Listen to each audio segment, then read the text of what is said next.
বিশ্বকাপ ফাইনাল হারের পর এবার টেস্ট ক্রিকেটে বড় ধাক্কা খেতে হয়েছে টিম ইন্ডিয়াকে। দক্ষিণ আফ্রিকার বিরুদ্ধে প্রথম টেস্টে লজ্জার হার ভারতীয় দলের। ব্যাটিং ও বোলিং দুই বিভাগেই ব্যর্থ ভারত, যার ফলস্বরূপ ইনিংস এবং 32 রানে ম্যাচ হারতে হয়েছে টিম ইন্ডিয়াকে। এই হারের ফলে ভারতের পারফরমেন্স নিয়ে প্রশ্ন ওঠার পাশাপাশি ইতিহাস তৈরি করার সুযোগও হাতছাড়া করলেন অধিনায়ক রোহিত শর্মা। বিশ্বের যে কোনো প্রান্তে গিয়ে টেস্ট সিরিজ জেতার নজির রয়েছে ভারতীয় দলের, শুধু বাকি ছিল দক্ষিণ আফ্রিকা।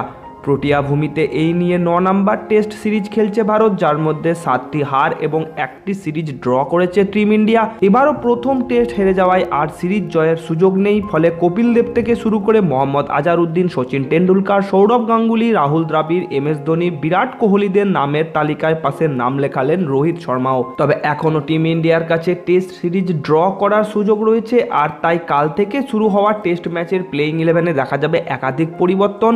তো কেমন হবে কাল টিম ইন্ডিয়ার প্লেইং 11, কোন কোন প্লেয়াররা সুযোগ পাবে, ম্যাচ কখন শুরু হবে, কোথায় লাইভ দেখা যাবে, সবকিছু আলোচনা করব এই ভিডিওতে। তোমার কি মনে হয় টিম ইন্ডিয়া পারবে দ্বিতীয় টেস্টেও সাউথ আফ্রিকাকে হারাতে? নিচে কমেন্ট করে ভিডিওটা করে দাও ঝটপট একটা লাইক।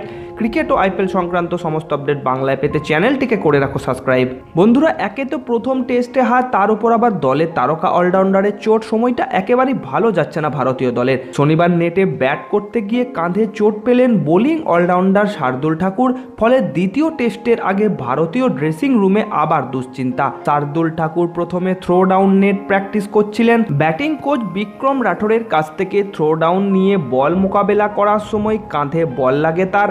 নেট সিজন শুরু হওয়ার 15 মিনিটের মধ্যেই এই ঘটনা ঘটে।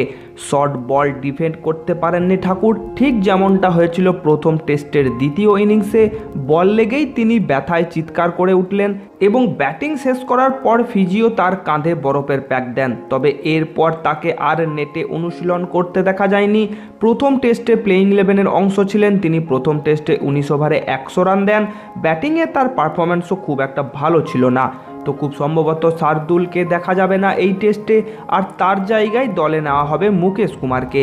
হ্যাঁ বন্ধুরা, প্রসিদ্ধ কৃষ্ণার জায়গায় মুকেশ কুমারের খেলার কথা ছিল, কিন্তু শার্দুল না খেললে প্রসিদ্ধ কৃষ্ণাকে খেলতেই হবে বাধ্য হয়ে। আর যদি শার্দুল ফিট থাকে তাহলে প্রসিদ্ধ কৃষ্ণা বাইরে থাকবে।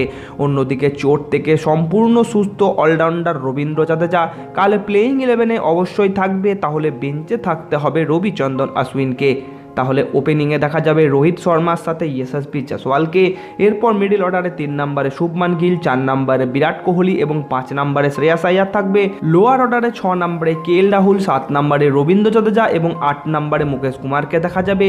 আর বোলারদের থেকে 9 নম্বরে থাকবে জসপ্রীত বুমরা, 10 নম্বরে মোহাম্মদ সিরাজ এবং 11 নম্বরে প্রসিদ্ধ কৃষ্ণা। তো বন্ধুরা, প্লেইং 11-এর পর ম্যাচ টাইমিং ও লাইভ স্ট্রিমিংয়ের কথা বললে, এই ম্যাচটা কাল মানে 3রা জানুয়ারি শুরু হবে এবং 7ই জানুয়ারি অবধি চলবে। সাউথ আফ্রিকার কেপটাউনে খেলা হবে ভারতীয় সময় দুপুর 2টো থেকে। আর এই ম্যাচটা তোমরা টিভিতে স্টার স্পোর্টস চ্যানেলে এবং মোবাইলে ডিজনি প্লাস হটস্টার অ্যাপে লাইভ দেখতে পেয়ে যাবে। তো বন্ধুরা, শার্দুল ঠাকুর না প্রসিদ্ধ কৃষ্ণা, কাকে খেলানো উচিত নিচে কমেন্ট করে অবশ্যই জানিও। ভিডিওটি ভালো লাগলে করো লাইক, শেয়ার, কমেন্ট। কথা হচ্ছে তোমাদের সাথে পরের ভিডিওতে। Good bye, take care.